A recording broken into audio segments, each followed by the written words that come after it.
나는 도저히 이해가 안 가는 종교단체가 있어요. 우리 교회에 나와야만 구원받는다고 얘기하는. 근데 그 몇 명이냐면 14만 4천 명에 속해야만 구원받는다고. 난 이해가 안 가요. 여러분들, 하느님이 그것도 2000년 역사상 대한민국의 고교회 14만 4,400만 명만 구원하려고 당신 아들 죽였겠어요? 온 인류의 하느님 이렇게 째째하겠어요? 다 구원하고 싶어 하세요. 만약에 14만 4,400만 명만 14만 4천 명만 구원하려고 그러면 나는 예수님 그럴 것 같아. 14만 4천 명 구하려고 그러면 예수님이 이랬을 거예요. 야 베드로야, 네가 죽어라. 그 14만 4천 명. 예수님은요 모두를 구원하시기 위해서 십자가 지신 거예요. 그래서 하늘나라는 활짝 열려 있는 거예요.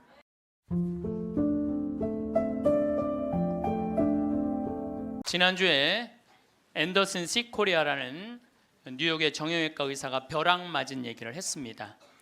벼락을 맞아서 죽었더니 몸에서 영혼이 빠져나와서 자기 시신을 장모님이 쫓아내려와서 울고불고 하고 이 사람아 죽으면 어떻게 하나.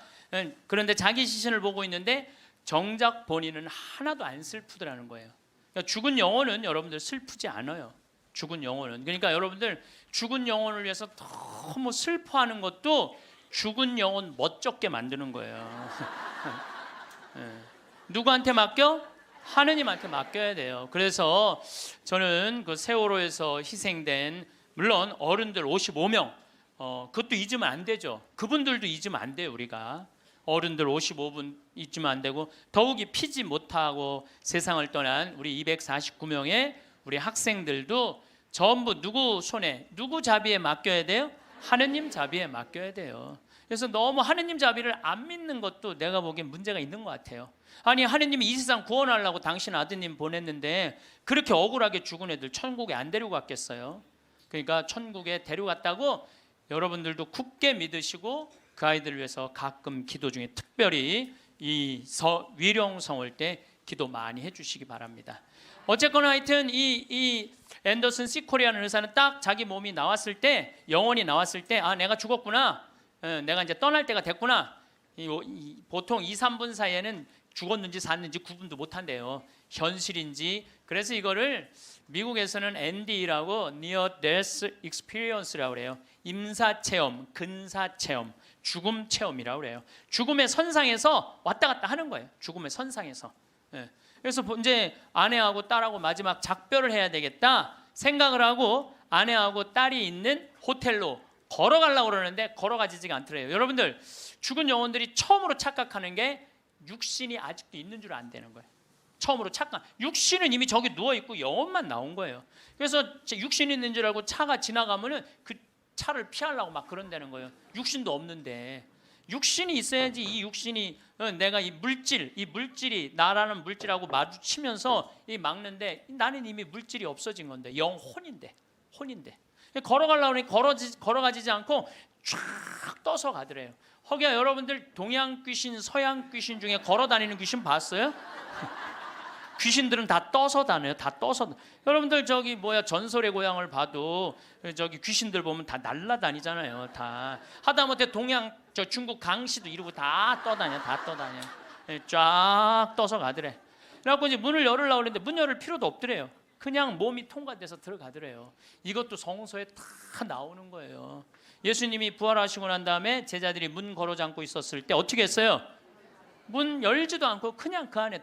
그러니까 저는 요즘 과학이 발달하면서 많은 의사들이 죽은 사람들의 증언을 채취를 하고 연구를 하면서 그 내용이 신약성서에 다 나와 있어.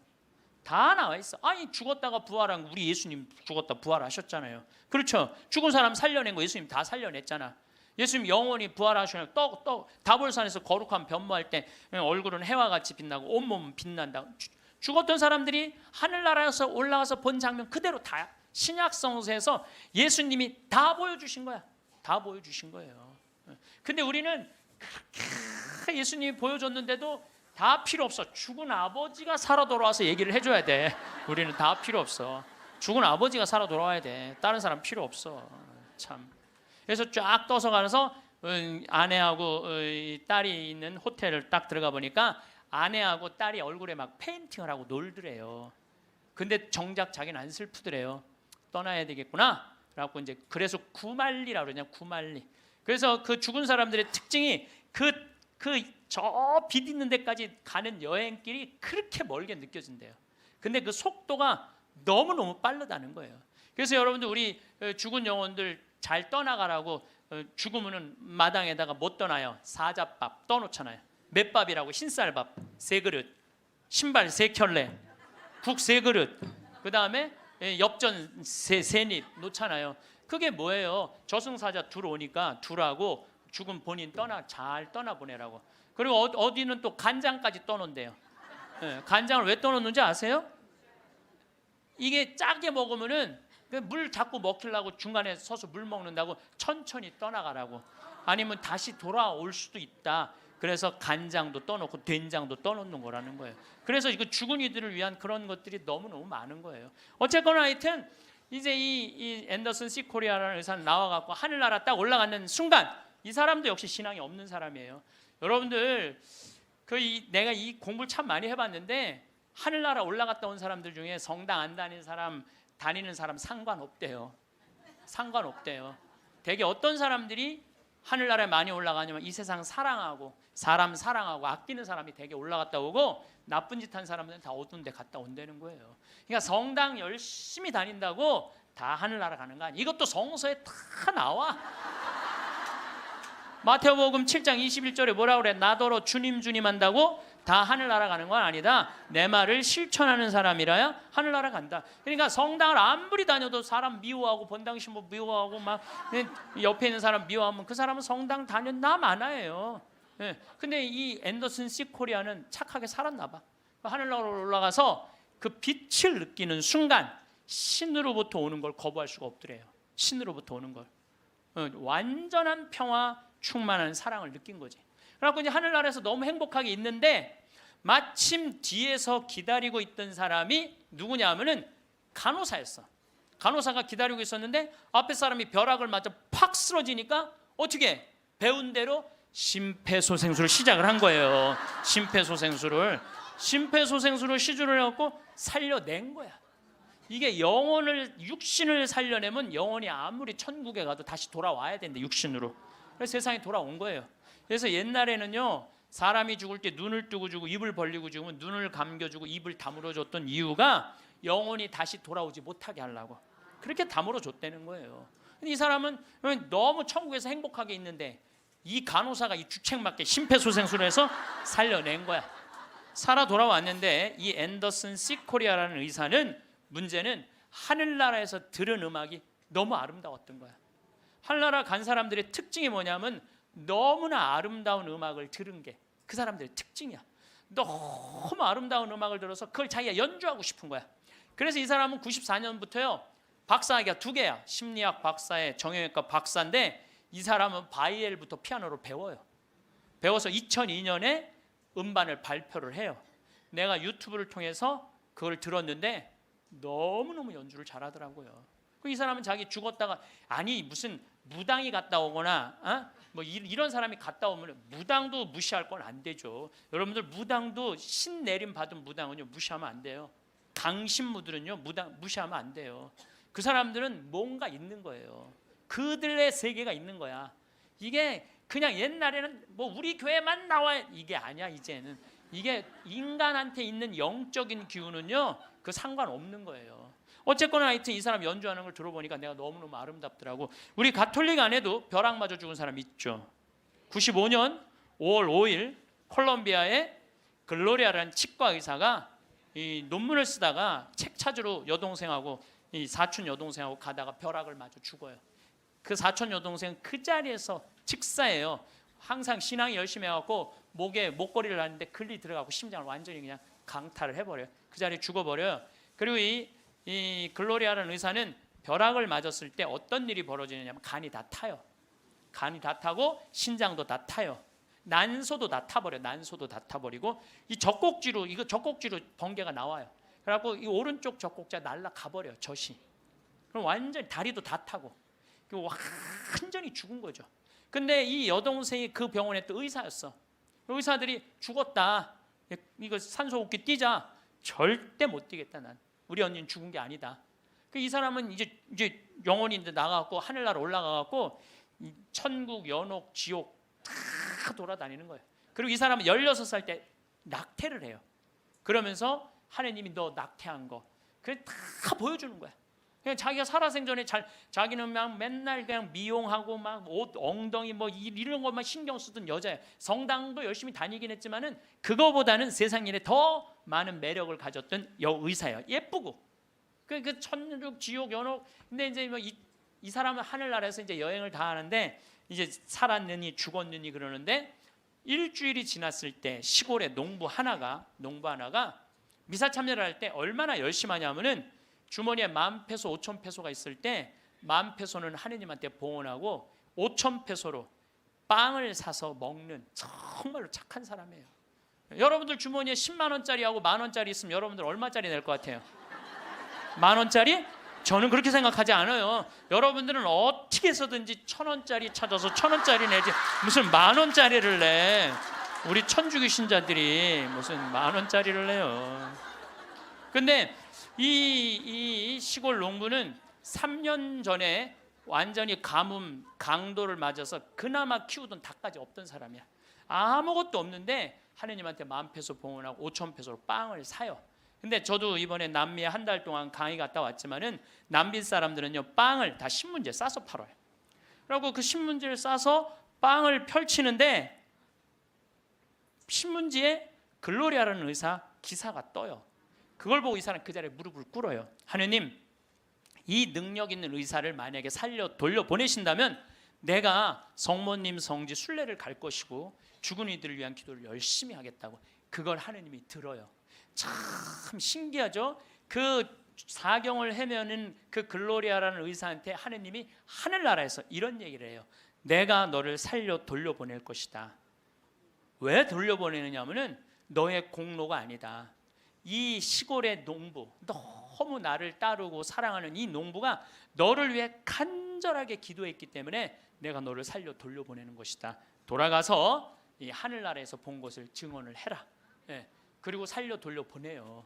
그래서 이 글로리아라는 의사는 살아 돌아와요. 그런데 일주일이 지나고 다리를 너무 피가 안 돌기 때문에 잘라야 된다고 그러는데 이 사람은 살아 돌아와서 간도 재생이 되고 난소도 재생이 되고 신장도 재생이 되고 다리도 다 재생이 돼요. 그래갖고 애까지 또 낳아요.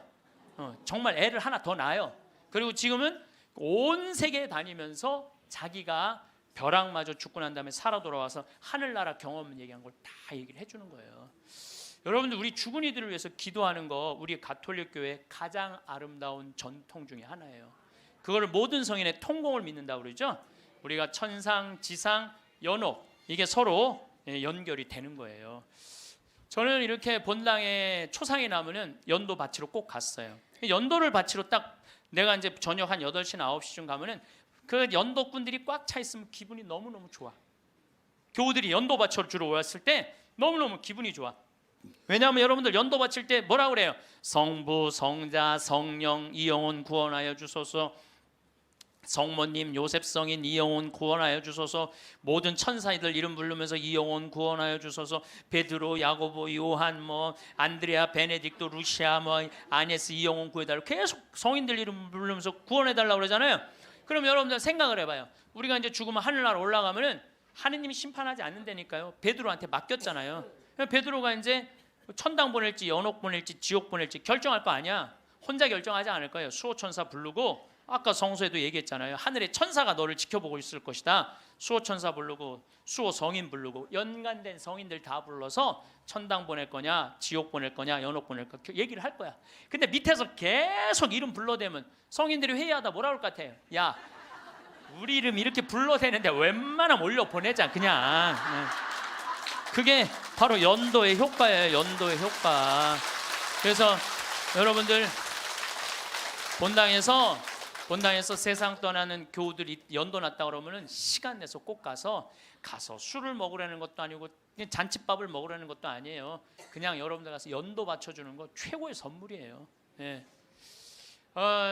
제가 지난 봄에 우리 교구에 젊은 신부님 엄마가 돌아가셔서 61에. 근데 그 엄마가 나 한참 뭐 병 모으고 비누 공장 할 때 많이 도와줬던 엄마야. 송탄 본당 자매님인데, 내가 또 너무 우리 생태마을에서 그 아들은 지금 유학 가 있는데 우리 생태마을에서 같이 나오고 일도 많이 하고, 그래서 내가 사순식에 인천교구에서 사순 피정을 해주고 저녁 주일날 밤 9시에 송탄 장례식장을 갔어요. 갔는데 사순식임 신부들이 얼마나 피곤해. 하루 종일 성사 주고. 그런데도 그 9시에 그 엄마를 위해서 신부들이 30명이 모여 있더라고요. 다음 날은 물론 주교님이 월요일날 장례미사를 해주시죠. 그런데 우리 수원교구는 신부님 부모님이 돌아가시면 주교님이 미사하기 전에 계속 매 시간 미사를 해요. 와서 그게 우리 신부들이 그 동기 신부들에 대한 예의야. 예의. 그래서 매 시간, 그러니까 수백 명이, 우리 수원교가 한 450명 되니까 수백 명이 와서 미사를 해주는 거야. 근데 그날도 내가 이제 마침 주례를 하게 돼갖고 미사를 주례를 하는데 하늘나라에서 회의하는 소리가 들리더라고요. 아니 진짜로 하늘나라에서 회의하는 소리가 들리더라니까요. 야,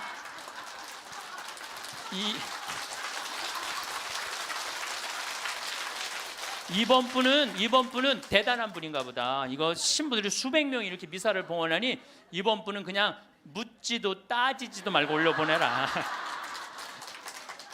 그래서 그 우리 신부 엄마는 묻지도 따지지도 않고 천당 올라갔을 거예요, 분명히. 지난 봄에 또 내가 대국교구 교우들 위해서 이제 토요일 날 이제 강의를 갔어요. 그때도 뭐 1000명 이상 모였어요. 근데 10시, 오전 10시 강의인데 저는 항상 어디든 2시간 전에 도착을 해요. 강의 2시간 전에 도착을 해서 미리 이제 밥을 먹어요. 근데 이제 밥 먹을 때는 이 옷에 튀면 안 되니까 항상 사복을 먼저 입어요. 사복을 입고 허름한 청국장 찌개집, 아침에 청국장 찌개집을 들어가서 찌개집을 딱 들어갔는데 아주 멋있게 생긴 노신사가, 머리가 하얀 노신사가 나를 딱 보더니 눈이 점점 커지는 거야. 그러니까 나를 아는 거지. 나를 아는데 내가 또 근데 이제 로만 칼날 아내니까 진가민가 했나 봐요. 그렇다고 내가 가사 걷고 저는 황창현 신부입니다 이렇게 할 수가 있나? 그냥 아시는 걸로 끝나는 거죠. 그래서 앉아갖고 이제 그 노신사 먼저 밥이 나왔어요.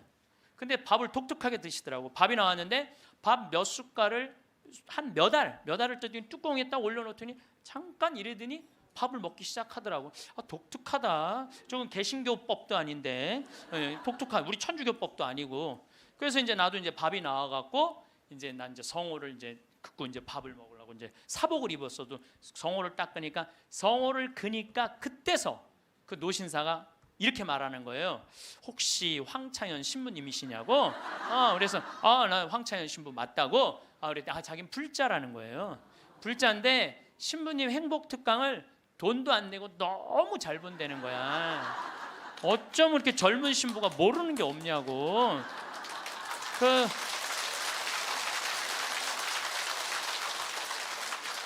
자식들한테 한 푼도 주지 말고 다 쓰고 통장에 500만 원만 남기라는 말 너무너무 공감한다고. 너무 고맙다고 그러더라고요.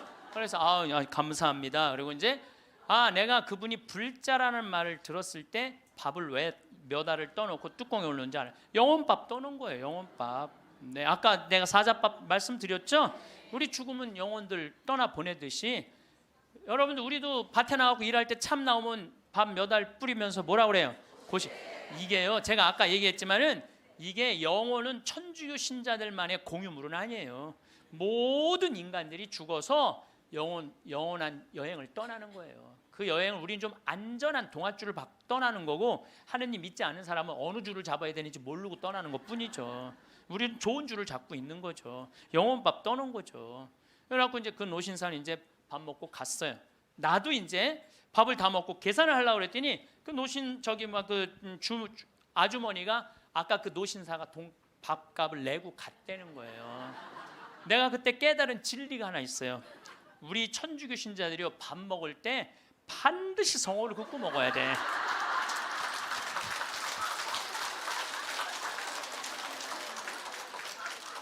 그래야지 뭔가 얻어먹는 게 있는 거예요. 여러분들 성호를 거야지. 내가 지난달에도 우리 생태마을의 부관장 신부들하고 내가 또 신학교 보낸 신부들하고 여행을 같이 갔어. 단풍 여행을 갔어. 단양이라는 곳을 갔는데 전심에 이제 신부들 꽤 많았죠. 능이버섯 찌개를 시켰어요. 우리들 많이 시켰어요. 그래서 이제 다 나왔고, 야 우리 기도하고 먹자 그랬고 성호를 딱 끊는데 저쪽에서 아저씨 하나가 오더니 황 신부님이냐고 그러더라고요. 그렇다고 그러니까 자기 성당 안 다니는데 신부님 강의 너무 재밌게 보고 있다고, 밥값은 내가 내겠다. 그래서 이 성호 걷는 게 진짜 중요해. 성호 걷는 게.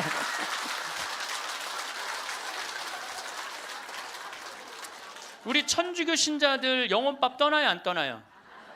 떠나요. 왜 안 떠나요? 여러분들 영혼밥 떠나요. 우리 식사 후 기도 때 뭐라 그래요? 전능하신 하나님 베풀어 주신 모든 은혜 감사드리나이다. 주님의 이름은 찬미를 받으소서, 이제와 영원히 받으소서. 세상을 떠난 모든 교우들이 천재자비하심으로 평화의 은식을 얻게 하소서. 이게 영어 기도문에 없어요. 내가 영어로 식사 전후 기도 하거든요. 없어요. 영어. 한국에만 있는 기도문이에요. 영혼들을 위한 기도. 참 좋은 기도문이에요. 그러니까 이게 연옥 영혼들이요, 다른 나라 사람들 천주교 신자들 밥 먹을 땐 쳐다도 안 봐. 근데 누구 밥 먹을 때만 기다려? 한국 천주교 신자들 밥 먹을 때만 기다리고 있는 거예요. 그 영혼밥 한번 얻어 먹어보려고. 근데 우리 천주교 신자들이 얼마나 못됐는 줄 알아요? 식사 전 기도는 해 그나마. 근데 식사 후 기도하는 신자가 거의 없어요. 그냥 일어나는 거야. 얼마나 영혼에서 황당하겠어요. 연옥에서. 여러분들 이제 식사 후 기도하세요. 꼭 하세요. 우리들이 항상 영혼들을 위해서 기도해야 돼. 또 묵주기도 끝에 뭐라 그래요? 예수의 우리 죄를 용서하시며 우리를 지옥불에 소구하시고 연옥 영혼을 돌보시며 가장 버림받은. 여러분들 이게 1917년 파티마 성모님이 루시아 프란치스코 히아친트한테 부탁한 거예요. 왜? 연옥 영혼들이 너무 불쌍한 영혼들이 많으니까 너희들 기도해라고. 그러니까 저는 요즘 이렇게 이 죽음 강의를 준비하면서 장례차가 지나가면은요, 천주교 신자, 개신교 신자, 불교 신자 가리지 않아요. 가리지 않고 성호 커요. 성호 걷고 하느님 저 영혼 구원해달라고 좀 기도해요. 네. 나는 도저히 이해가 안 가는 종교 단체가 있어요. 우리 교회에 나와야만 구원받는다고 얘기하는. 근데 그 몇 명이냐면 14만 4천 명에 속해야만 구원받는다고.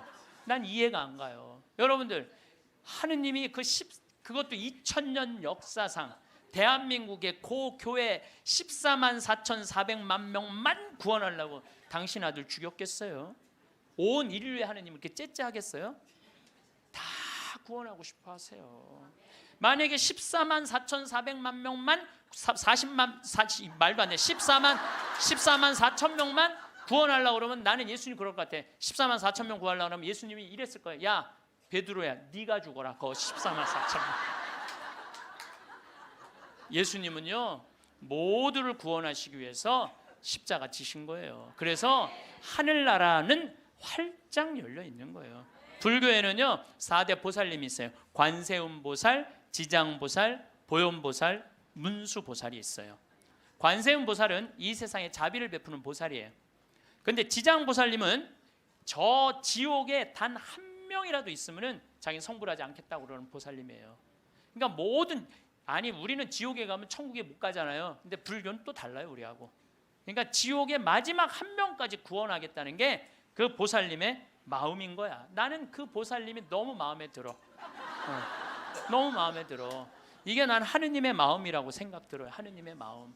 그러니까 여러분들도 모든 사람들이 구원받을 수 있도록 항상 기도하셔야 돼요. 여러분들은 구원 받을 것 같아요? 안 받을 것 같아요?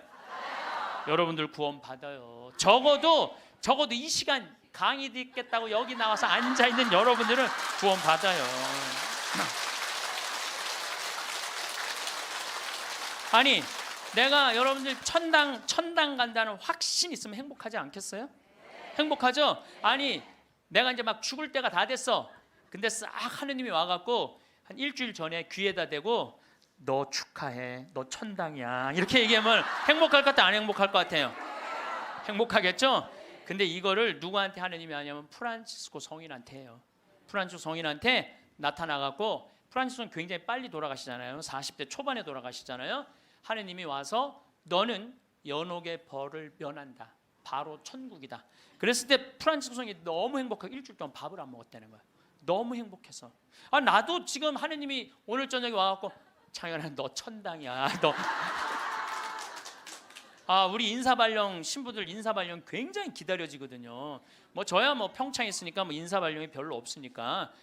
그래도 신부들 인사발령 굉장히 기다려져. 그 인사발령 때 가고 싶은데 너 거기야라고 얘기하면 신부들이 얼마나 좋겠어요. 근데 우리 마지막 인사발령 너 천국이야. 마지막 인사발령. 근데 마지막 인사발령이 너 지옥이야. 그러면 어떻게 될 것 같아? 어떻게 될 것 같아? 가슴이 철렁하죠. 여러분들은 구원 받으세요. 예수님은요 마테오복음에 지옥 얘기 그렇게 많이 안 하세요. 마테오복음에 천국 얘기는 37번 하고 지옥 얘기는 13번밖에 안 해요. 다른 복음에는 아예 지옥이 거의 없어요. 지옥이 거의 없어요. 많이 나와요. 한두 번밖에 안 돼요. 그리고 나머진 한번 오늘 저녁에 집에 가서 성서 읽어보세요. 여러분들 눈이 확 뜨일 거야. 끊임없이 하늘나라 얘기를 해요. 끊임없이 기쁜 소식 얘기를 해요. 하늘나라 하늘나라 하늘나라. 내가 이만큼 하늘나라에 관련된 성서가 꽉 차 있어요. 그러니까 하느님이 주고 싶은 거는 뭐예요? 하늘나라예요. 예수님이 뭐하러 그렇게 십자가에 고통스럽게 돌아가셨겠어요? 우리한테 천국을 주기 위한 거예요. 요한복음 3장에 보면은 예수님이 니코데모하고 얘기할 때 이런 얘기를 해요. 믿는 사람은 누구나 사람의 아들 안에서 영원한 생명을 얻게 하려는 것이다. 하나님께서는 세상을 너무나 사랑하신 나머지 외아들을 내줬다고 그래. 이 내줄 때는 확실히 주는 거예요. 내주시어 그를 믿는 사람은 누구나 멸망하지 않고 영원한 생명을 얻게 하셨다. 하나님께서 아들을 세상에 보내신 것은 세상을 심판하시려는 것이 아니라 예수님이 한 말이에요. 하나님께서 아들을 세상에 보내신 것은 세상을 심판하시려는 것이 아니라 세상이 아들을 통하여 구원을 받게 하시려는 것이다. 참 쉽죠. 믿기만 하면 되는데 그게 그렇게 어려워? 믿기만 하는데 그거 그냥 천장 쳐다보고 있는 거야 없는 거야 이러고 앉아 있으니 참. 요한복음 5장 29절에도 선을 행한 이들은 부활하여 생명을 얻고 악을 저지른 자들은 부활하여 심판을 받을 것이다. 요한복음 5장 39절에 이런 얘기가 나와요. 너희는 성경에서 영원한 생명을 찾아 얻겠다는 생각으로 성경을 연구한다. 바로 그 성경이 나를 위하여 증언한다. 그런데도 너희는 나에게 와서 생명을 얻으려고 하지 않는다. 근데 왜 예수님은 우리한테 지옥 얘기를 가끔 하셨을까? 여러분들 자식들 이렇게 교육시킬 때 어떨 때는 좋은 얘기도 해주고 어떨 때는 혼내기도 하고 그러죠? 똑같은 거예요. 근데 혼낼 때도 여러분들 꼭 굳이 애를 그냥 우리 어머니가 나 어렸을 때 너 정말 다리 밑에서 주워왔는데 진짜 너 다리 밑에 갖다 버린다 이런 얘기 참 많이 하셨어요. 나는 원래 내가 고향이 다리 밑이 내 고향인 줄 알았어요. 하도 그런 얘기 많이 들어갖고. 근데 우리 어머니는 한 번도 다리 밑에 날 버리지 않으셨어요. 예수님도 똑같은 거예요. 아니 아버지가 자식 지옥 가기를 원하는 아버지가 어디 있어요? 그건 아버지가 아니지. 근데 우리는 하느님의 사랑을 많이 믿지를 못해요. 하느님의 사랑을 많이 믿지를 못해. 참 왜 이렇게 의심하는지 몰라. 저는 본당 신부 10년을 하는 동안 총회장님 4분하고 살았어요. 근데 이 4분의 총회장님들이 정말 열심히 했어요. 일을. 그러니까 우리 동창 신부들이 성당에 오면 맨날 총회장이 있는단 말이야. 야, 니네 총회장을 어떻게 하길래 저렇게 열심히 하냐? 나 별말 안 했어. 딱 한마디밖에 안 했어. 무슨 말 했는데 나는 총회장님을 믿는다. 믿는다는 말 한마디에 총회장님이 책임감을 느끼는 거예요. 본당 신부가 믿는다는데. 그러니까 저는 강의 다닌다고 성당 거의 있었던 적이 없어. 맨날 성당 비우고 돌아다녔는데 2번 다 성당을 신설 성당이니까 성당을 하나는 전 신부님이 져주신 거 내가 완성을 했고 2번째 성당은 내가 처음부터 끝까지 졌거든요. 그래도 저도 성당에 생전 안 붙어 있었어요. 그래도 성당 너무 잘 져줬어. 근데 누가 다 책임진 거예요? 총회장이 다 책임. 뭐 때문에? 내가 믿는다는 말 한마디에 믿는다는 말 한마디에. 여러분들 그 많은 신들 중에 인도에는 신이 3억 명이나 된다는데 그 많은 신들 중에 야훼 하느님 당신만을 나의 주님으로 믿습니다라고 고백하면은 하느님은 나한테 책임감 느낄 것 같아 안 느낄 것 같아? 아니 저놈이 날 믿는다는데 저거 하나 천당에 못 데리고 오겠어요? 근데 만약에 여러분들이 어느 날은 믿는 것 같고 어느 날은 안 믿는 것 같고 그럼 하느님 어떠실 것 같아요? 어느 날은 책임져야 될 것 같고 어느 날은 책임지지 않아도 될 것 같고 그러네. 믿으려면 어떻게 믿어야 돼? 확실하게 믿어야 돼.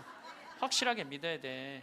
그리고요, 제가 예비자 교리 참 잊지 못하는 예비자가 하나 있었어. 6개월 동안 그렇게 예수님에 대해서 얘기하고 성경에 대해서 얘기하고 예수님 증언했는데 6개월 후에 교리 마지막 끝에 자, 마지막으로 질문해 보십시오. 그랬더니 딱 손을 들더니 신부님 솔직히 얘기해 달라는 거예요. 뭘 솔직히 얘기하냐니까 진짜 예수님 믿냐고 솔직히 해달라는 6개월 지났는데. 자, 여러분들도 저한테 그렇게 물어보고 신부님 솔직히 한번 얘기해 보라고 예수님 믿느냐고. 내가 이스라엘 다녀오고 과달루페 가고 파티마 가고 루르도 가고 또 수많은 사제생활 23년 하면서 수많은 신앙 체험하고 나도 신앙 체험하면서 내가 느낀 게 있어요. 내가 확실하게 나한테 물으면 내가 얘기할게. 하느님 확실하게 살아계셔.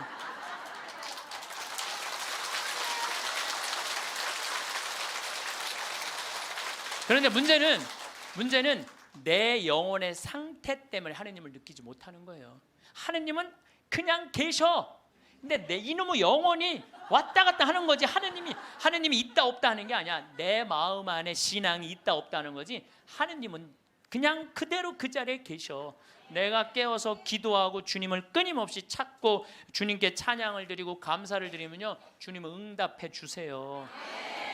근데 혼자 그냥 방구석에 갖고 있는 거야 없는 거야 이러면은요, 아무리 대답해 주고 싶어도 방구석에서 나와야지.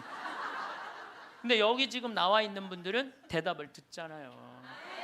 마태복음 25장에 슬기로운 처녀, 미련한 처녀 얘기가 나와요. 슬기로운 처녀 등잔에는 기름이 많았고 미련한 처녀 등잔에는 기름이 하나도 없었어. 미련한 처녀들은 어떤 처녀들이 미련한 처녀들이냐면 맨날 의심하고 성당도 안 나오고 가난한 사람도 안 도와주고 그냥 이러고 있는 처녀들이 미련한 처녀들이에요. 슬기로운 처녀들은 어떤 처녀들이야? 명동에서 피정 있다 그러면 아침부터 와서 앉아 있고. 그래서 이 처녀들이요,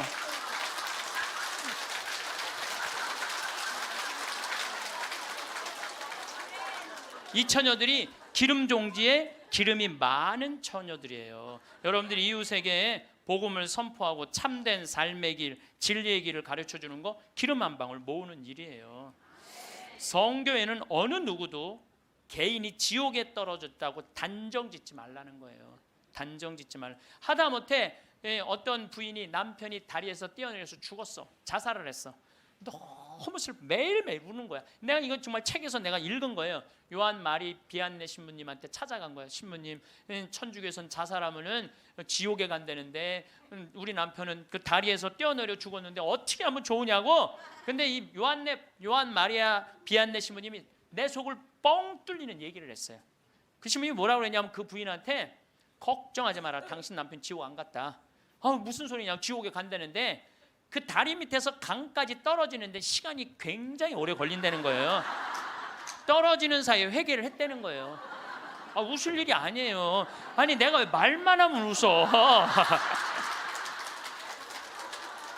실질적으로 그 순간에 회개할 수 있다는 거예요. 그리고 당신 남편은 그 순간 떨어지면서 회개를 했기 때문에 지금 연옥에서 지금 훈련을 받고 있으니까 걱정하지 말라고. 연옥골이 끝나면 천국에 올라가니까. 그래서 여러분들 우리가 예수 마리아 요셉만 외워도 연옥에 7년제가 감해진대요. 예수 마리아 요셉 누구 불쌍한 영혼들 기억하여 주소서. 3종 기도만 해도 10년을 감해진다는 거예요. 3년 기도. 그러니까 식사 후 기도, 예수 마리아 요셉 3종 기도 얼마나 좋아요. 밥 먹을 때 그냥 하면 되는데 그게 그렇게 힘들어? 아니 나는 우리 부관장 신부하고 아예 식탁에다 3종 기도 이렇게 써놔요. 그럼 써놔갖고 부활 3종 기도 또 그때 가면 또 까먹잖아. 부활 3종 기도 그냥 3종 기도 이렇게 해갖고 써놔요. 그래서 영어로도 한 번 하고 우리나라 말로도 한 번 하고 그래 좋더라고요. 3종 기도 하는 거. 식사 후 기도는 반드시 하고. 근데 어떨 때는 이게 우리 이제 식사 후 기도 훈련이 안 돼갖고 나 식사 후 기도 벌써 일어나서 가는 신자들 태반이야. 나는 전능하신 하느님 벌써 가. 아니 세상을 떠난 모든 교우들이 천재자비하시고 평안하시 아직도 한참 남았는데 전능하신 그러지 말라는 거예요. 1991년 팸 레이놀즈라는 이 가수는 미국의 가수인데 작곡가 겸 가수인데 심한 뇌 동맥류가 걸려요. 이 수술은 굉장히 위험한 수술이에요. 왜냐하면 이 사람을 수술하면 뇌에 있는 피를 다 빼야 돼. 뇌에 있는 피를 다 빼고 심실 정지, 심장을 정지시켜야 돼. 그러니까 사실은 죽이는 거예요. 죽였다가 다시 살리는 수술이야. 죽였다가 다시 살리는 수술이야. 그런데 이 사람이 97년에 수술을 해. 애리조나 대학에서. 이때 지금은 죽음 이후의 세계에 대한 연구가 미국이 너무 많이 해요. 100개 대학에서 연구를 하고 있어요. 지금 우리나라만 지금 죽음 이후에 대한 관심이 없지, 미국엔요 그런 책, 뭐 애프터 라이프, 뭐 죽음 이후의 세계, 뭐 너무너무 책이 많아요. 너무너무 뭐 영어로 된 책, 내가 미국에 가서 이 강의하니까 엄청나게 선물을 하더라고요. 어쨌든 이 팸 레이놀즈가 수술할 때는 의사들이 완전히 죽이는 수술이니까 저 사람이 진짜 영혼이 빠져나오느냐 그거 참관을 해요. 근데 여러분들, 이 사람은 뇌에 피를 빼고 심장을 전지시키고 완전 마취를 하고 수술하는 거예요. 여러분들 마취 수술 해봤던 경험 있으세요? 네. 나도 20년 전에 맹장 수술할 때 마취를 했는데 한심하더라고요. 내가 신부님 마취 들어갑니다 그런데 그게 뭐라고 딱 들어갔는데 아무 생각이 안 나는 거야. 나 탁탁 치는데 깨어나 보니까 벌써 배를 가르고 맹장을 떼어냈다는 거야. 아니 내 맹장을 떼었는데 내가 모르니 이게 말이 되는 일이냐. 이게 내 맹장을 떼는데 내가 모르는 게 말이 돼?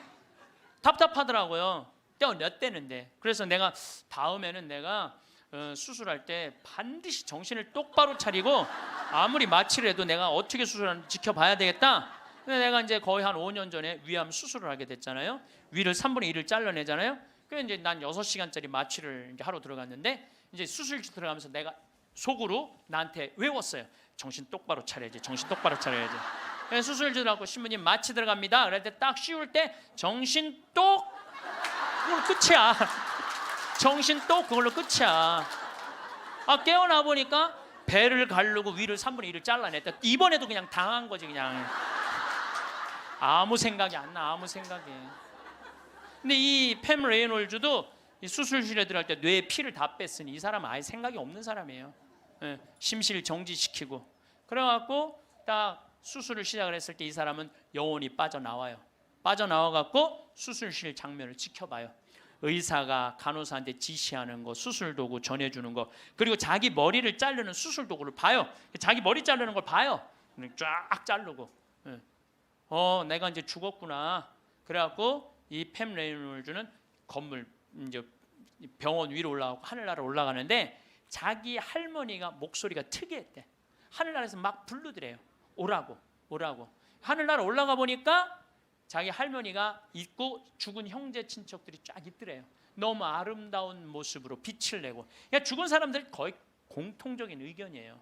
근데 자기 기타를 가르쳐준 외삼촌이 넌 아직 키워야 되는 애도 있으니까 넌 가야 된다고. 난 가기 싫다. 이거 너무 좋다.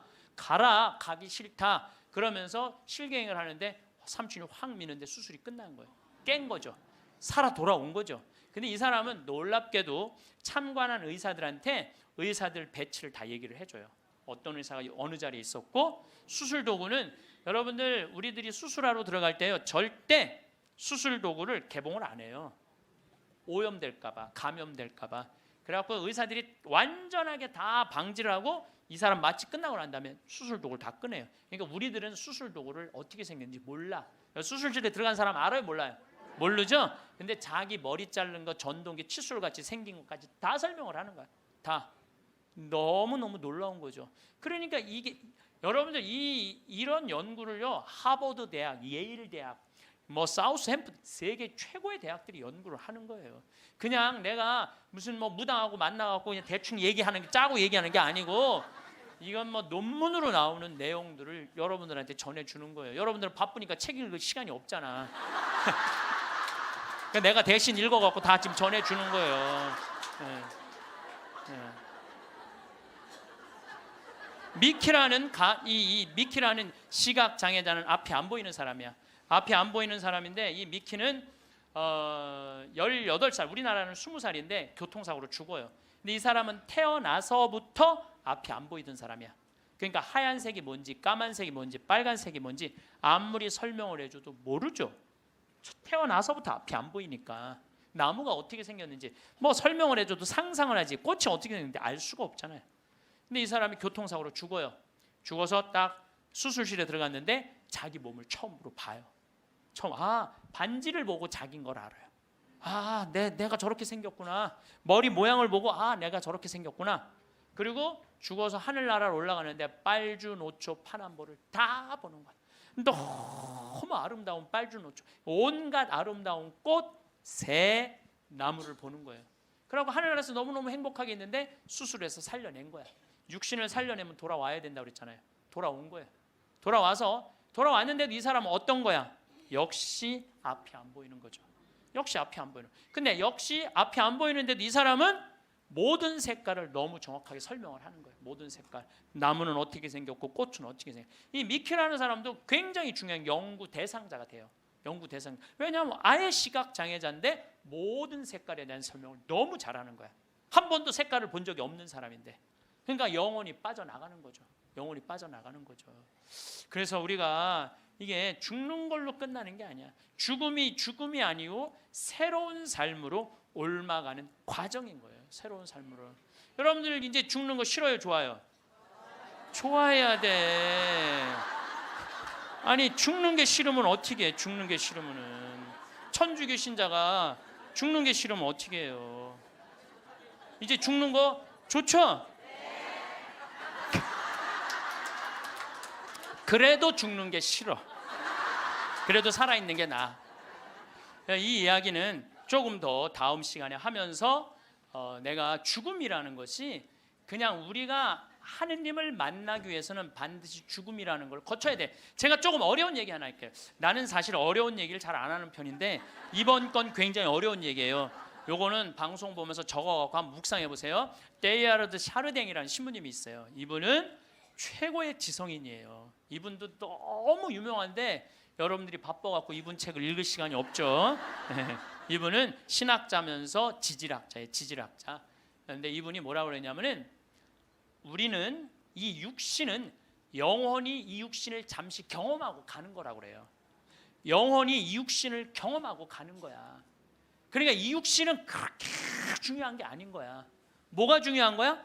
영혼이 중요한 거야. 영혼이 중요한데 우린 영적인 삶을 살지 않기 때문에 그 영적인 세계에 대해서 답답한 거예요. 그러니까 너무 육신에 매달리는 거, 육신의 관계에 매달릴 때 영혼의 그 영적인 세계가 죽는 거예요. 그래서 여러분들 기도하는 시간 자주 가지시고 이런 피정 시간 자주 가지시고 그럴 때 영혼의 눈이 뜨일 때 내가 쓰고 있는 육신이 언젠가 떠나야 되는 육신이라는 걸 깨닫게 될 때 삶의 지혜는요 엄청나게 바뀔 거예요.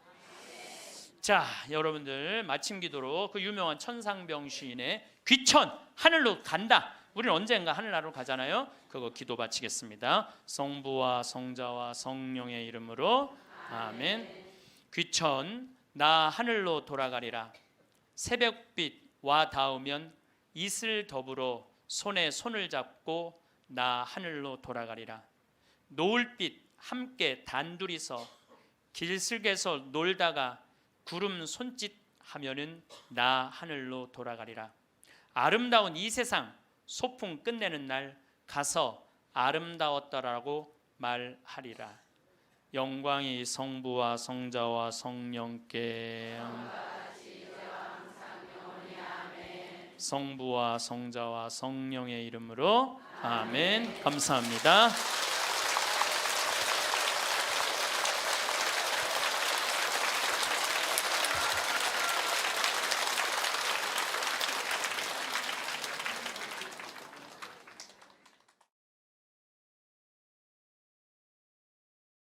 삶을 살아가면서 누구에게도 얕보이지 않고 오히려 강하고 당당한 인상을 주는 것은 생각보다 간단할 수 있습니다. 우리가 일상에서 자주 저지르는 몇 가지 실수들만 줄인다면 상대방으로부터 존경받는 인상을 줄 수 있습니다.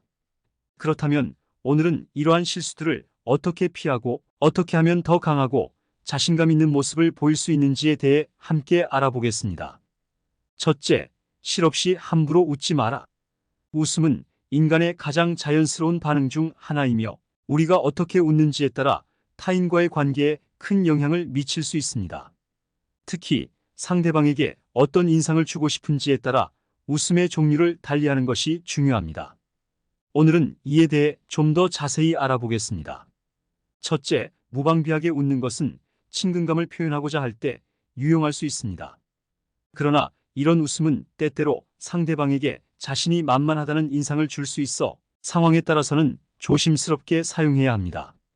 예를 들어 업무 상황에서는 너무 자주 크게 웃는 것이 프로페셔널하지 못한 태도로 비춰질 수 있습니다. 따라서 공식적인 상황이나 처음 만나는 사람과의 대화에서는 무방비한 웃음보다는 조금 더 절제된 웃음을 지어 보이는 것이 좋습니다. 반면에 은근한 미소는 강자의 여유와 자신감을 표현하는 효과적인 방법입니다. 이런 미소는 상대방에게 자신이 감정적으로 안정되어 있으며 상황을 잘 통제하고 있다는 인상을 줍니다. 또한 은근한 미소는 상대방에게 자신에 대해 더 알고 싶어하게 만들며 대화에서의 주도권을 유지할 수 있도록 돕습니다. 상대방과의 적절한 거리를 유지하면서도 친밀감을 표현할 수 있는 은근한 미소는 예를 들어 중요한 비즈니스 미팅이나 협상에서 매우 유용하게 사용될 수 있습니다. 이처럼 상황에 맞는 웃음을 선택하는 것은 단순한 표정 관리를 넘어서는 것입니다.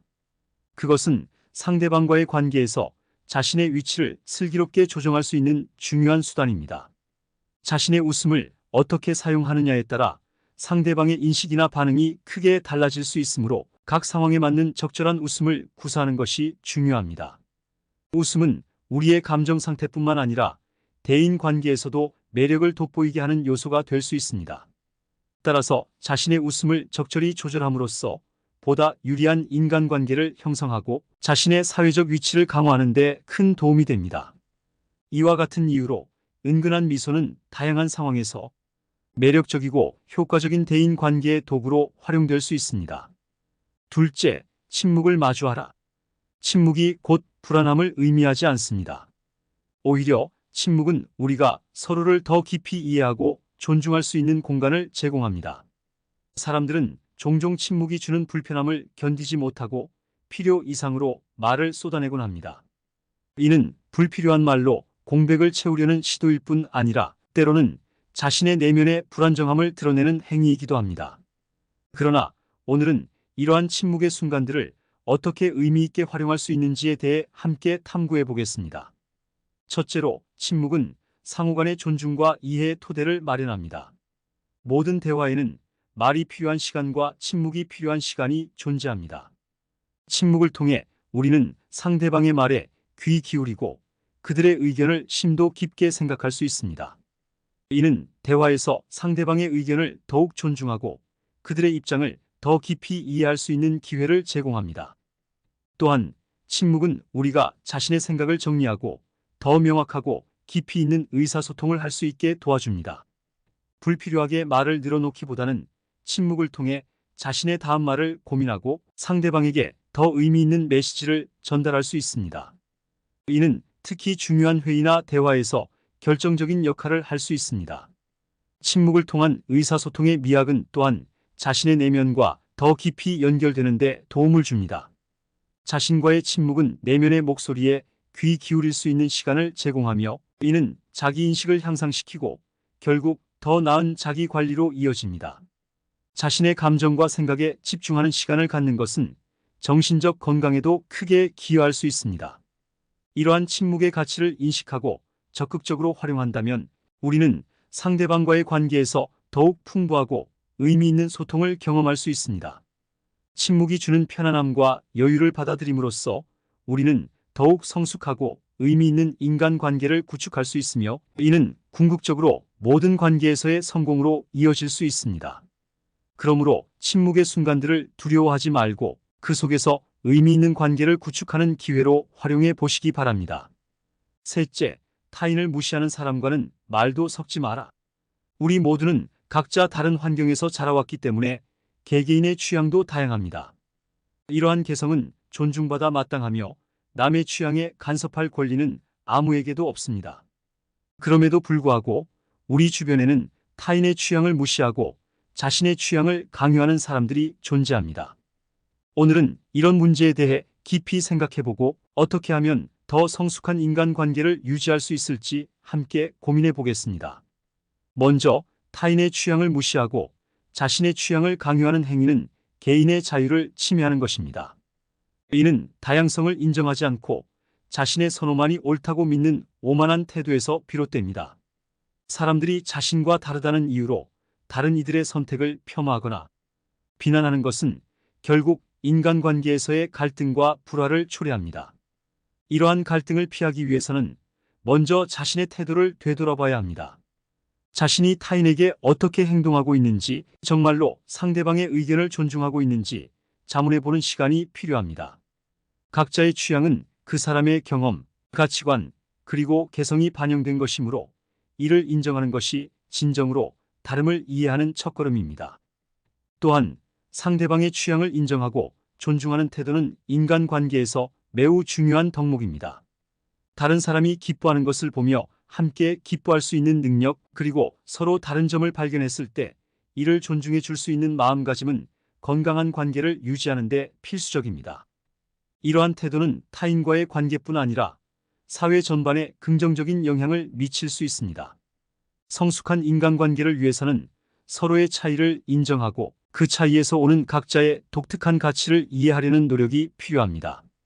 이를 통해 우리는 더욱 풍부하고 다채로운 인간관계를 경험할 수 있으며, 이것이 바로 잘 배운 사람들이 보여주는 성숙함입니다.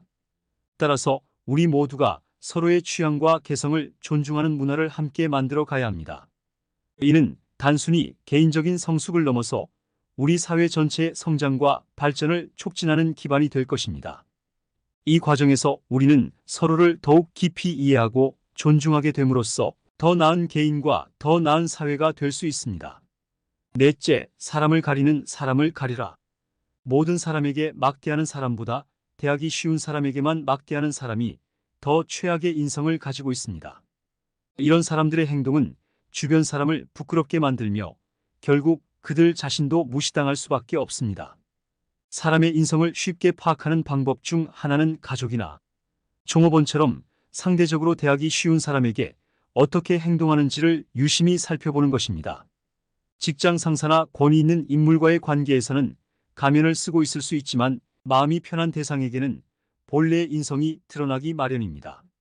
가족에게 막대하는 사람일수록 편한 상황에서 그 본 모습을 드러내기 쉽습니다. 이러한 사람과 식당에 가면 종업원에게 반말을 하거나 작은 실수에 큰 소리로 모욕을 주는 모습을 목격할 수 있습니다. 정말로 모욕감을 느끼는 것은 그들의 옆에 있는 동료들입니다. 이런 행동을 지켜보는 주변 사람들은 점점 그들과 거리를 두게 됩니다. 이러한 이유로 사람들은 점점 막대하는 사람을 무시하고 사람 취급을 하지 않으려 합니다. 함께 어울려봤자 좋은 점은 없고 부끄러움만 쌓이기 때문입니다. 이런 사실을 깨닫지 못하고 내가 자기들한테 얼마나 잘했는데라고 서운해하는 것은 오히려 자신을 돌아보지 않는 태도입니다. 모든 것은 평소에 사람을 가려가며 무시하고 갑질을 일삼은 자신에게서 비롯된 결과일 뿐 그 누구의 탓도 할 필요가 없습니다. 타인에게 무시당하지 않기 위해서는 먼저 자신이 다른 사람을 무시하지 않는 태도를 가져야 합니다. 기본적인 존중을 지키는 것이 중요합니다. 만약 내가 다른 사람을 무시하는 경향이 있다면 반드시 그 성격을 고쳐야 합니다. 그리고 내 주변에 그런 사람이 있다면 그들과 거리를 두는 것이 이롭습니다. 사람을 가리는 사람을 가려야 하는 이유는 단순합니다. 그들은 결국 자신의 인성 문제로 인해 주변 사람들을 불편하게 만들고 스스로 고립되기 때문입니다. 이런 사람들과의 관계는 결국 자신에게도 부정적인 영향을 미치게 마련입니다. 따라서 우리는 항상 모든 사람을 평등하게 대하고 존중하는 태도를 유지해야 합니다. 이를 통해 성숙하고 건강한 인간관계를 유지할 수 있습니다. 다섯째, 갈등에 초연히 마주하라. 인간관계에서 갈등이 생기면 무시하면 그뿐이라는 말을 많이 들어봤을 것입니다. 물론 살면서 갈등을 만들지 않는 것은 지혜롭고 똑똑한 행동입니다. 어떤 일이 벌어졌을 때 무시하고 대응하지 않는 것도 갈등으로 이어져 더 큰 손해를 보지 않게 만드는 좋은 방법 중 하나임은 분명합니다. 하지만 상황에 따라서는 이렇게 갈등을 피하는 행동이 인간관계를 더욱 악화시키기도 합니다. 상대가 함부로 대하거나 무시하게 되는 계기가 되고 더욱 심하면 해코지를 할 수도 있기 때문입니다. 물론 사람을 처음 만났을 때부터 이런 성격을 가진 사람이라는 것은 쉽게 알기 어려운 일입니다. 그러나 어떤 문제가 생겼을 때 상대방이 다투지 않고 그냥 넘어가려 한다면 조금씩 도발 수위를 높여야 합니다. 이때만큼은 갈등이라고 다 같은 갈등이 아니고 반드시 필요한 갈등도 있는 법이라고 생각해야 합니다. 대부분의 사람은 갈등은 좋지 않기에 무조건 갈등을 피하려고 하는 경우가 많습니다. 보통의 평범한 인간관계에서는 서로 갈등을 피하며 양보하고 배려하는 것이 대부분 좋은 결과를 가져옵니다. 하지만 사람 같지도 않은 사람들 앞에서는 이런 태도를 보인다고 해서 상대에게 존중받고 서로 양보하는 것이 아니라 약한 사람으로 여겨질 뿐입니다. 그렇기에 갈등에 대한 두려움을 버려야 합니다. 이런 두려움을 상대가 이용하고 있음을 알아채야 합니다. 가장 중요한 건 인간관계에서 갈등을 피하려다 다른 사람만 챙기고 정작 가장 중요한 자기 자신은 무시당하고 있다는 사실입니다. 갈등이라는 것은 누구에게나 생깁니다. 가족끼리도 생기기 마련이고 친한 친구끼리도 갈등은 존재합니다. 살다 보면 그게 누구든지 크고 작은 갈등 상황에 처하게 됩니다. 이때 상대방과 관계를 원만히 유지하고 싶다면 싫은 소리 하고 싶지 않더라도 자신의 입장을 분명히 밝히는 게 좋습니다. 그래야 오해할 일 없이 서로의 진심을 확인할 수 있기 때문입니다. 이런 상황에서도 지나치게 저자세로 나가지 마십시오. 갈등에 대해 서로의 의견을 얘기하면 되는 것이지 먼저 숙이고 들어가는 것은 마치 사과하는 것 같아 보이고 자칫 만만하게 보일 수 있습니다. 따라서 자기 주장을 무작정 우기는 것이 아니라 정당하고 바른 태도로 내 주장을 밝혀야 합니다. 이렇게 대화에도 계속해서 선을 넘으려 하고 도저히 관계를 개선할 여지가 안 보인다면 그때는 그냥 그 사람과 멀어지십시오. 아무리 관계를 개선하려고 노력해봤자 어차피 모든 인간관계는 상호작용이기 때문에 한쪽에서만 노력하면 해결되지 않습니다. 그렇기에 인간관계에서는 상대 의견에만 맞추지 말고 자기 의견도 내며 상대방과의 갈등에 대처해야 합니다. 만일 상대방이 매번 나를 얕잡아보고 거친 말을 내뱉으면서 나를 부당하게 대한다면 속으로는 이성적인 사고를 하되 겉으로는 감정적인 면을 보여줘야 할 때도 있습니다. 자기보다 약해 보이는 사람을 막대하는 사람에게는 강한 감정과 화를 보여줘도 됩니다. 이런 식으로 착하고 배려하는 사람들을 무시하는 나쁜 사람들은 상대가 자신을 두려워하는 것을 즐기고 마치 하나의 대단한 권력으로 느낍니다. 그렇기에 상대방이 자신을 두려워하지 않고 같이 화를 내고 쏘아붙여도 됩니다. 사람 같지도 않은 사람에게 더는 두려움이라는 먹이를 주지 마십시오. 세상엔 수없이 많은 사람들이 존재하고 나와 맞지 않는 사람도 많고 만난 지 얼마 안 됐어도 절친하게 지내는 진짜 내 사람도 세상에는 많습니다. 그러니 굳이 무시와 수모를 참아가며 억지로 가까워지려 하거나 관계 유지 따위에 노력을 쏟지 마십시오. 갈등을 무조건 피하는 것이 능사는 아닙니다. 중요한 것은 자신의 입장을 분명히 밝히고 상호 존중을 바탕으로 관계를 유지하려는 노력이 필요하다는 것입니다. 상대방이 계속해서 나를 무시하거나 얕잡아 본다면 그 관계를 유지하는 것보다는 건강한 거리를 유지하는 것이 더 나을 때도 있습니다. 사람들과의 관계에서 중요한 것은 내가 나 자신을 존중하고 다른 사람들도 나를 존중하도록 하는 것입니다. 여섯째, 나를 사랑하자. 무시당하는 데에는 여러 가지 이유가 있을 수 있지만 자기 자신을 무시하는 것이 가장 큰 원인 중 하나입니다. 다른 사람들이 나를 무시하는 것은 그들의 태도와 문제일 수 있지만 스스로를 무시하는 것은 전적으로 자신의 책임입니다. 자기 자신을 무시하면 다른 사람들도 나를 무시할 수밖에 없습니다. 오늘은 이러한 자기 무시의 악순환을 끊는 방법에 대해 이야기해 보겠습니다. 자기 자신을 무시하는 행동은 모두에게 무시당하는 결과를 초래합니다. 나 스스로를 가치 없게 대하는 태도는 결국 타인들에게도 나를 무시해도 된다는 신호를 주게 됩니다. 자신의 가치를 낮게 평가하고 자신을 비하하는 행동을 멈추지 않으면 타인들도 나를 존중하지 않게 됩니다. 이는 자신감 결여로 이어져 매사에 소극적이고 위축된 태도를 보이게 되며 결국 더 많은 무시를 받게 되는 악순환을 만듭니다. 스스로를 무시하지 않기 위해서는 먼저 자기 자신을 존중하는 법을 배워야 합니다. 나의 강점과 약점을 인정하고 실수와 실패를 통해 성장하는 과정을 받아들이는 것이 중요합니다. 자신을 과도하게 비판하는 대신 긍정적인 마인드를 가지고 자신의 가치를 높게 평가하세요. 이런 태도, 변화는 타인들에게도 영향을 미쳐 그들도 나를 더 존중하게 만들 것입니다. 자신을 존중하는 가장 첫 번째 단계는 자기 긍정의 언어를 사용하는 것입니다. 매일 아침 거울을 보며 스스로에게 긍정적인 말을 건네세요. 나는 가치 있는 사람이다. 나는 내가 하는 일을 잘할 수 있다. 이러한 긍정적인 자기 암시는 자존감을 높이는 데 큰 도움이 됩니다. 또한 자신의 감정과 생각을 솔직하게 표현하는 연습을 하세요. 자신의 의견을 말하는 것을 두려워하지 마세요. 타인의 반응을 지나치게 의식하지 않고 자신의 목소리를 내는 것이 중요합니다. 이렇게 함으로써 타인에게도 나의 가치를 인정받을 수 있습니다. 그리고 자신을 무시하는 행동을 멈추기 위해서는 자신의 목표와 꿈을 설정하고 그것을 이루기 위한 계획을 세워야 합니다. 목표를 이루기 위해 노력하는 과정에서 자신에 대한 믿음과 자신감을 얻을 수 있습니다. 작은 성공을 하나씩 이루어 나가며 스스로에게 자부심을 느끼게 될 것입니다. 자기 자신을 존중하는 법을 배우면 타인들도 나를 존중하게 됩니다. 스스로를 비하하고 자신 없는 태도를 보이는 대신 자신감을 가지고 당당하게 행동하세요. 자신의 가치를 알고 그것을 타인에게도 보여주는 것이 중요합니다. 남들이 뭐라 하든 내가 무언가를 잘 못한다고 생각하더라도 절대 자신을 비하하지 마세요. 스스로를 존중하는 사람만이 진정한 존중을 받을 수 있습니다. 이처럼 자기 자신을 존중하는 태도는 인간관계에서 매우 중요합니다. 스스로를 존중하지 않으면 타인도 나를 존중하지 않게 됩니다. 따라서 항상 자신을 존중하고 자신감 있게 행동하며 나의 가치를 높게 평가하는 자세를 유지하세요. 이것이 무시당하지 않고 건강한 인간관계를 유지하는 비결입니다. 오늘은 누구에게도 얕보이지 않고 강하고 당당한 인상을 주는 방법에 대해 이야기해 보았습니다. 여러분도 이 내용을 통해 자신감을 높이고 더 강하고 당당한 모습을 보여줄 수 있기를 바랍니다.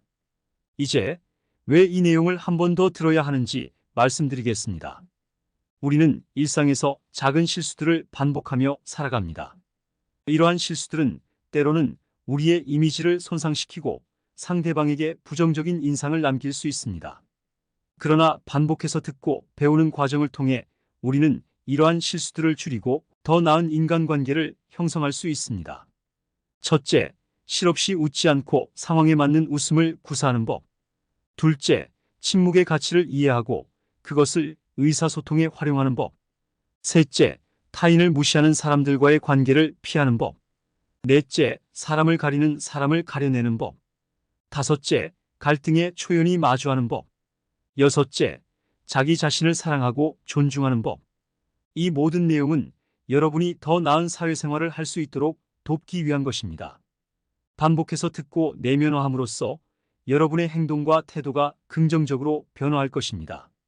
그러니 이 영상을 다시 한번 들어보시고 여러분의 삶에 적용해 보세요. 변화는 작은 실천에서 시작됩니다.